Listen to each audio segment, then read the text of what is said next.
Mark எழுதின நற்செய்தி 14வது அதிகாரம் 34வது வசனம். மார்க் 14 34.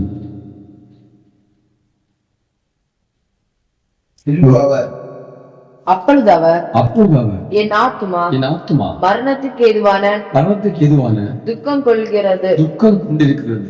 நீங்கள் இங்கே தங்கி விழித்திருங்கள் என்று சொல்லி சற்று அப்புறம் போய் தரையிலே விழுந்து அந்த வேளை தம்மை விட்டு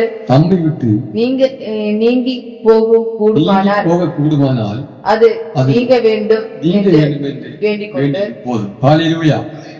ஆமென். நம்ம எப்பவுமே அதிகமாக நிறைய தடவை இந்த வசனம் தியானித்திருக்கிறோம். அந்த வாக்கு நாங்க வசனம் சொல்லுகிறது, அப்பொழுது அவர் என் ஆத்துமா மரணத்துக்கு எதுவான துக்கம் ஒன்று, நீங்கள் இங்கே தங்கி விழித்திருங்கள் என்று சொல்லி இன்னைக்கு நாம் சிந்திக்க போற வசனத்தின் பகுதி, நீங்கள் இங்கே தங்கி விழித்திருங்கள். ஹல்லேலூயா, ஹல்லேலூயா. விழித்திருங்கள் என்ற வார்த்தைக்கு நாம் தூங்காமல் விழித்திருக்க வேண்டும். அல்லது திருடர் நம் வீட்டுக்குள் வந்து எதையாவது திருடிக்கொண்டு போகாமல் நாம் விழித்திருக்க வேண்டும். பிசாசு நம்மை வஞ்சிக்காதபடி நாம் விழித்திருக்க வேண்டும். இன்னும் மனுஷர்கள் நம்மை ஏமாற்றாதபடி விழித்திருக்க வேண்டும் என்று பல விதங்களிலே இந்த விழித்திருதலை கூட நாம் தியானிக்கலாம். இயேசு நமக்கு இங்கே கற்றுக் கொடுத்த வார்த்தை, நீங்கள் இங்கே தங்கி விழித்திருங்கள் என்று சொல்லி சற்று அப்புறம் போய் தரையிலே விழுந்து ஜெபித்ததாக நாம் வேதத்திலே வாசிக்கிறோம். மார்க் 13வது அதிகாரம் 36, 37 வசனம் வாசிக்கும் போது நாம் எதற்கெல்லாம் விழித்திருக்க வேண்டும் என்று சில விஷயங்களை இயேசு கற்றுக் கொடுக்கிறார். அதிலே 36வது வசனத்தில், நீங்கள் நினையாத வேளையில் அவன் வந்து உங்களை தூங்குறவர்களாக கண்டுபிடியாதபடிக்கு விழித்திருங்கள். ஹல்லேலூயா. முன்னாள் வசனம் 34வது வசனத்தில் வாசிக்கும் போது, ஒரு மனுஷன் தன் வீட்டை விட்டு புற தேசத்திற்கு பிரயாணம் போக எத்தனிக்கும் போது தன் ஊழியக்காரருக்கு அதிகாரம் கொடுத்து அவனுக்கு தன் வேலையை நியமித்து விழித்திருக்கும்படிக்கு காவல் காக்கிறவனுக்கு கற்பிப்பார். ஹல்லேலூயா. யாருக்கெல்லாம் கற்பிப்பார் என்றால், எஜமான் தன் வேலை நியமித்து விழித்திருக்கும்படிக்கு காவல் காக்கிறவனுக்கு கற்பிப்பார். இந்த சாயங்கால வேளையிலே காவல் காக்கிறவர்கள் விழித்திருக்க வேண்டும். ஹல்லேலூயா. ஆமென். ஸ்தோத்திரம். சீடர்கள் ஜெயிலில் அடைக்கப்பட்டு அவன் சிறைவாசத்தில் இருக்கும்போது காவலர்கள் வெளியே விழித்திருந்தார்கள். ஆனால் தங்களை அறியாமல் தூங்கினார். ஹல்லேலூயா. அப்பொழுது ஒரு காவல்காரன் விழித்திருக்க வேண்டிய கடமை கட்டாயம் அவனுக்கு இருக்கிறது. அவன் என்ன செய்கிறான் என்றால், நிஜமா சொல்கிறான், அவனவனுக்கு தன் வேலையை நியமித்து விழித்திருக்கும்படிக்கு காவல் காக்கிறவனுக்கு கற்பிப்பான். அப்படியே நீங்களும் விழித்திருங்கள். ஏன் விழித்திருங்கள் என்றால், வீட்டு எஜமான் சாயங்காலத்திலோ நடுராத்திரியிலோ சேவல் போகும் நேரத்திலோ காலையிலோ எப்பொழுது வருவார் என்று நீங்கள் அறியுங்கள். ஹல்லேலூயா. வீட்டு எஜமான் எப்போ வருவார் என்று தெரியாது. உங்களுக்கு கொடுக்கப்பட்ட அந்த வேலையிலே நீங்கள் விழித்திருக்க வேண்டும். அவர் வரும்போது நீங்கள் அப்படி விழித்திருக்காமல் உங்களை தூங்குறவர்களாக கண்டுபிடியாதபடி ஜாக்கிரதையா. நீங்கள் நினையாத வேலையிலே அந்த வீட்டு ஜமன் வருவார். அப்படி வரும்போது உங்களை தூங்குறவர்களாக கண்டுபிடியாதபடிக்கு விழித்திருங்கள். நான் உங்களுக்கு சொல்லுகிறதை எல்லாருக்கும் சொல்லுகிறேன், விழித்திருங்கள் என்றார். இது ஒரு சில மனுஷர்கள் மட்டும் சொல்லவில்லை இயேசு. நான் உங்களுக்கு சொல்லுகிறதை எல்லாருக்கும் சொல்லுகிறேன். உலகத்தில் உள்ள எல்லா தேவ ஜனங்களுக்கும், இந்த வசனத்தை வாசிக்கிறவர்கள் கேட்கிறவர்கள் எல்லாருக்கும் கர்த்தர் சொல்லுகிற எச்சரிக்கையான வார்த்தை, விழித்திருங்கள். ஏனென்றால் எஜமான் எப்பொழுது வருவார் என்று தெரியாது. அதே நேரத்திலே பொல்லாத பிசாசானவன் அவன் எப்போது சுற்றிக் கொண்டே திரிகிறான். வேதம் சொல்லுகிறது, இரவன் பயங்கரம், பகலில் பறக்கும் அம்பு, இருள் நடமாடு கொள்ளை நோய்கள், இவைகள் ஒன்றும் நம்மை சேதப்படுத்தாதபடிக்கு தேவன் நம்மை பாதுகாக்க வேண்டும் என்றால் நாம விழித்திருந்து செபிக்க வேண்டும். ஹல்லேலூயா. ஏனென்றால் இப்படிப்பட்ட நேரங்கள் எல்லாம் சத்துரு அவன் உலாவுகிற நேரம். எஜமான் வருகிற நேரம் எப்போ என்றால் சாயங்காலத்திலோ, நடுராத்திரியிலோ, சேவல் கூவும் நேரத்திலோ, காலையிலோ எப்பொழுது வருவார் என்று நீங்கள் அறிவீர்கள். இயேசு சொல்லுகிறார், எப்ப வருவார் என்று தெரியாது.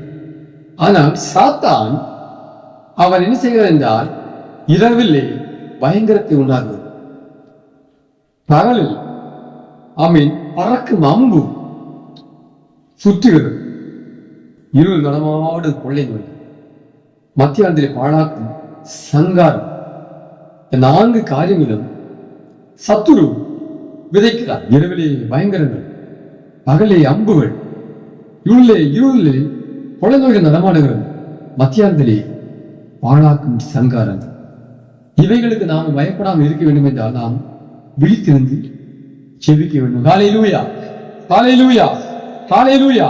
அதனால் இயேசு சொல்கிறார், இப்படிப்பட்ட நேரங்களிலே எஜமான் வந்து உங்களை தூங்குவர்களாக கண்டுபிடியாதபடிக்கு விழித்திருந்து செபியுங்கள். சொல்லுகிறார், 1 ஆள் 2 ஆள்களுக்கு மட்டுமல்ல, சீசர்கள் மட்டுமல்ல, எல்லாருக்கும் சொல்லுகிறேன். இந்த வார்த்தை கேட்கிறேன். நம்ம எல்லாருக்கும் கர்த்தர் நம்ம எச்சரிப்பாக சொல்லுகிறார், விழித்திருங்கள். எஜமான் வந்து உங்களை தூங்குவர்களாக காணாதபடிக்கு விழித்திருங்கள். ஹல்லேலூயா. நம்பர் 2, இரண்டாவதாக அவர் சொல்லும்போது லூக்கா 21:36 வேதவசனம் வாசிங்க. லூக்கா 21:36 வேதவசனம்.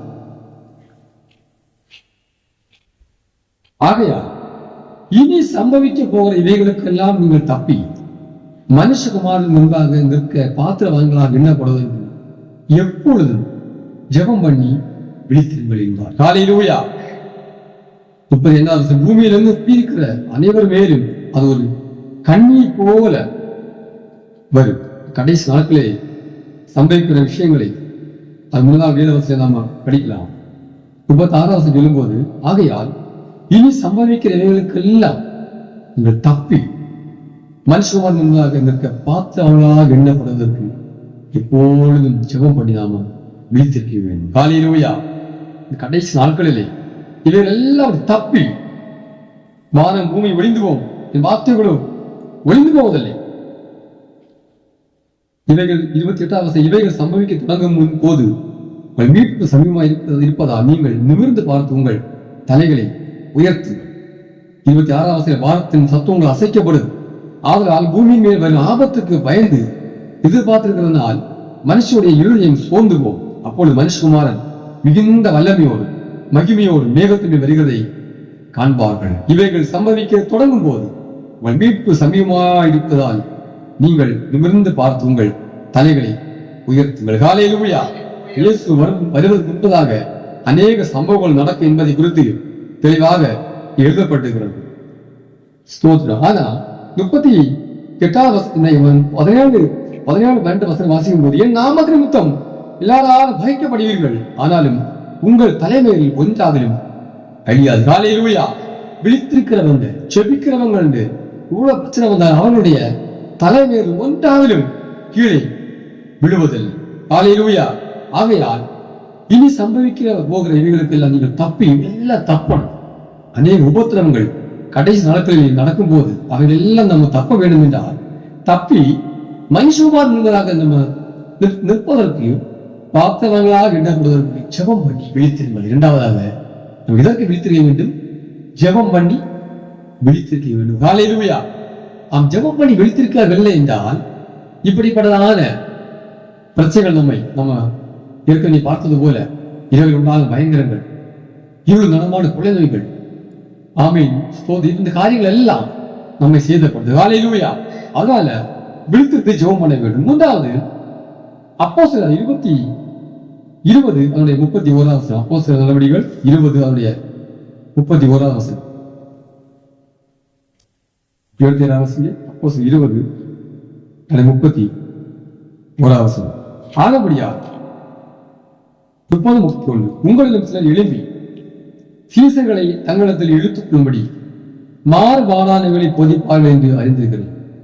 ஆனபடியா நான் 3 வருஷ காலமாய் இரவும் பகலும் கண்ணீரோடு இடைவிடாமல் அவன் அவனுக்கு புத்தி சொல்லி கொண்டு வந்ததை நீங்கள் நினைத்து விழித்திருங்கள். ஹல்லேலூயா.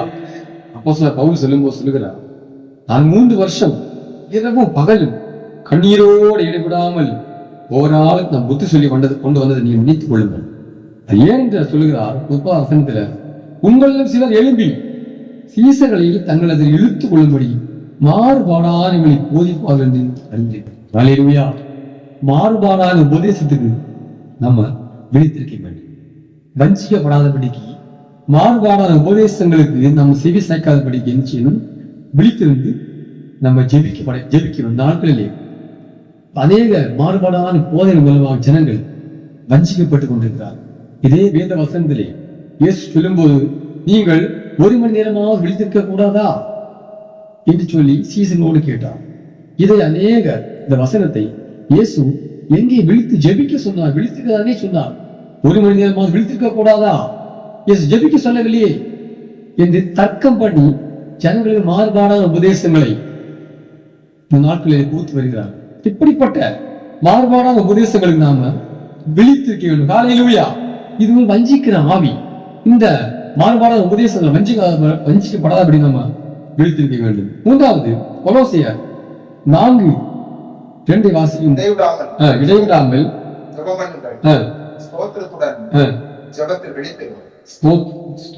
ஜெபத்தில் விழித்திருங்கள்.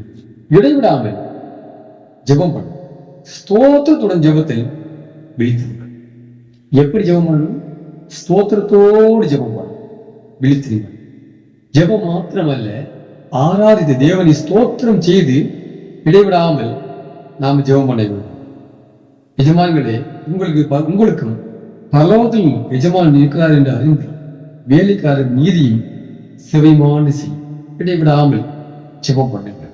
எஜமான்கள் வேலைக்காரர் எல்லாரும் செய்ய வேண்டிய காரியம் இடைவிடாமல் ஜெபம் பண்ணுங்கள். ஸ்தோத்திரத்துடன் ஜெபத்தில் விழித்தீர்கள். ஜெபத்தில் ஸ்தோத்திரத்தோடு ஜெபத்தை விழித்திருக்கும் போது தேவையில்லாத சிந்தனைகள் நமக்குள்ளே வராது. பிசாசு கொண்டு விதைக்கிற இந்த கலைகள் ஒன்று நம்மை சேதப்படுத்த இருந்தால் தேவனை துதிக்கிற ஸ்தோத்திரம் நம்முடைய நாவல் இருக்கும்போது வேறு எந்த விதமான பிசாசின் கிரியைகள் நம்மை ஆளுகை செய்யாது. ஹல்லேலூயா. அதனால ஸ்தோத்திரத்துடன் ஜெபத்திலே விழித்திருங்கள். 4வது 1 பேதுரு 5:8 வாசி. 1 பேதுரு 5:8 தெளிந்த புத்தி உருவாயிருங்கள், விழித்திருங்கள். ஏனெனில் உங்கள் எதிராளியாகிய பிசாசானவன் கெர்ச்சிக்கிற சிங்கம் போல் எவனை விழுங்கலாமோ என்று வகை தேடி சுற்றித் திரிகிறான். ஹல்லேலூயா. ஹல்லேலூயா. தெளிந்த புத்தி உருவாயிருங்கள், விழித்திருங்கள். எப்படி விழித்திருக்க வேண்டும்? தெளிந்த புத்தி உருவாயிருந்து விழித்திருக்க வேண்டும். ஏனெனில் உங்கள் எதிராளியாகிய பிசாசானவன் கெர்ச்சிக்கிற சிங்கம் போல் எவனை விழுங்கலாமோ என்று வகை தேடி சுற்றி. 4வது ஏன் விழித்து ஜெபிக்க வேண்டும்? சாத்தான் எவனை விழுங்கலாமோ என்று சிங்கம் போல அவன் வகை தேடி சுற்றி.